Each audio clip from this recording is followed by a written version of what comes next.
In October 1801, New Jersey residents Elizabeth Skillman and Thomas Blue cast their votes for local and state office holders such as state representative, sheriff, and coroner. In early America, women and Black Americans' voting rights were limited, but they did exist in some states. So, what happened to those rights? Under British rule, British American colonies mostly granted voting rights to white, adult, property-owning men, believing they had the greatest stake in each colony's future. With the American Revolution, the principle of consent of the governed was foundational to American government, transforming voting into a key expression of the people's will.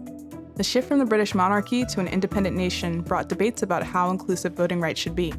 Should they be extended to non-property holding white men, white women, free Black men and women? The United States Constitution left voter eligibility to the states. Most states granted this right to white, adult men with property or tax obligations. New Jersey allowed any adult property owner, regardless of race or gender, to vote, making it the only state to allow women to vote and one of 4 states to explicitly enfranchise Black men in early America.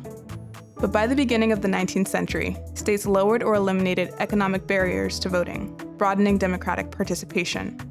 In this era, many states also started adding restrictions to exclude women and people of color from benefiting from this expanded access to the vote. In 1807, New Jersey revoked voting rights from women and Black property owners. Black citizens and women contested these exclusions. Shortly after the Declaration of Independence, Hannah Corbin of Virginia had written a letter to her brother challenging the denial of voting rights to property-owning widows. When Pennsylvania disenfranchised Black men in 1838, activist Robert Purvis and others argued against the measure, stating, "We claim a right to be heard, according to our numbers, in regard to all those great public measures which involve our lives and fortunes." The movement for expansive voting rights in America began early and grew over centuries, seeing success in fits and starts. Economic restrictions on voting were largely eliminated by 1850.